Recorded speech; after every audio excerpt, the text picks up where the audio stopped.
जम्मू कश्मीर की पहाड़ी वादियों के कई जल स्रोतों में से एक है खुसल सार झील। बीते वर्षों में इसकी नहरें बांध तोड़कर श्रीनगर शहर में दाखिल होती रही हैं। हिमालय की वादियों में स्थित इस शहर को झीलों का शहर कहा जाता है। मंजूर अहमद वांगनू बड़े कारोबारी हुआ करते थे। अब वो एक पर्यावरण और सामाजिक कार्यकर्ता के रूप में ज़्यादा जाने जाते हैं। शहर के तमाम जलाशयों की सफाई के लिए उन्होंने एहसास नाम का संगठन बनाया है।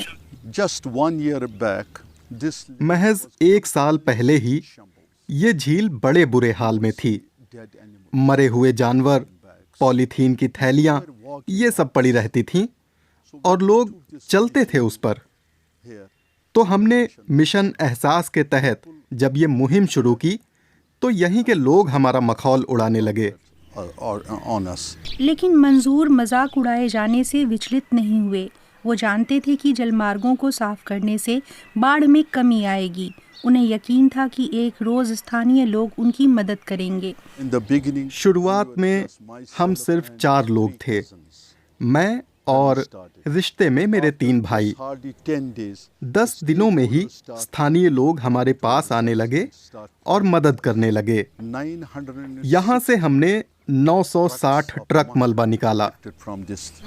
समुद्र तल से करीब 5000 मीटर की ऊंचाई पर स्थित ग्लेशियरों का पिघला पानी घाटियों में पहुंचकर पहाड़ी नदियों के जरिए झील बना देता है। इसकी वजह से गर्मियों में खासतौर पर जलस्तर बढ़ जाता है। पिछले 40 साल के दौरान इलाके में औसत तापमान में करीब 1.5 डिग्री सेल्सियस की वृद्धि हो चुकी है। गर्मी से ग्लेशियर तेजी से पिघलने लगे हैं और नदियों में बड़ी मात्रा में पानी समा नहीं पा रहा है। वैज्ञानिक इस बारे में आगाह कर रहे हैं। जम्मू कश्मीर के एक बड़े भूभाग में करीब 12,000 ग्लेशियर हैं। हिंदू कुश क्षेत्र के मुकाबले काराकोरम को छोड़कर ज्यादातर ग्लेशियर खतरनाक तेजी से पिघल रहे हैं। कश्मीर का सबसे बड़ा ग्लेशियर कोल्हाई बेहद तेजी से खिसक रहा है। हिंदू कुश हिमालयी काराकोरम क्षेत्र में सबसे ज्यादा तेजी से पिघलने वाले ग्लेशियरों में से है। इसका मतलब है घाटी में बहुत सारे पानी की आमद। श्रीनगर के लिए ये एक समस्या है। शहर दलदली इलाकों की ओर फैल रहा है, जबकि बाढ़ को रास्ता देने के लिए उन्हें खाली रखना जरूरी है। जलमार्गों में कचरा और कीचड़ भर रहा है, जिसके चलते वे ठीक से पानी नहीं सोख पा रहे हैं। इसके नतीजे विनाशकारी हैं।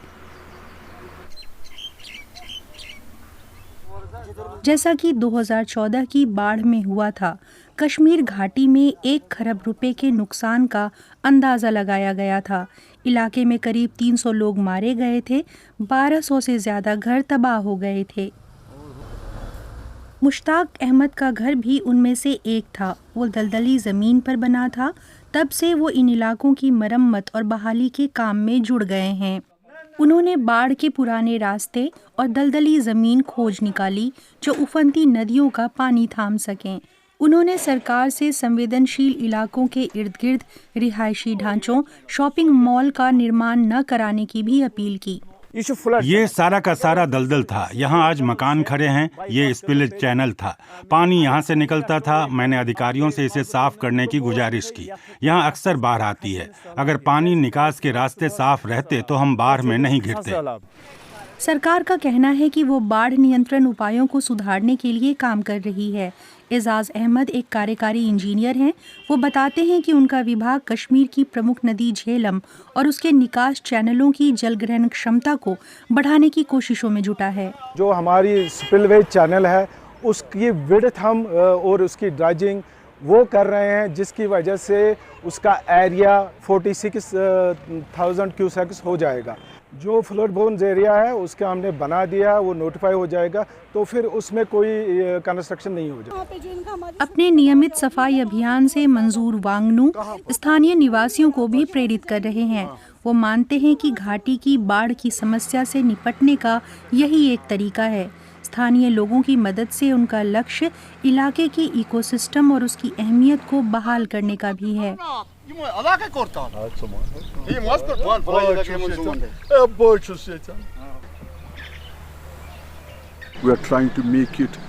हम लोग इसे 30 साल पहले जैसा बनाना चाहते हैं। यहाँ गोल्डन फिश मिला करती थीं। लड़के तैरते हुए मिल जाते थे और दुनिया भर से सैलानी उमड़ के आते थे। वे परिंदों के ठिकानों को निहारा करते थे और इस इलाके से होते हुए अंचार झील को जा सकते थे।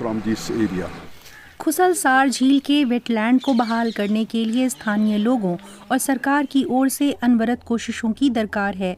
उसका नतीजा बड़ा होगा, बाढ़ के असर में कमी आएगी और ये असाधारण जल क्षेत्र फिर से जीवंत हो उठेगा।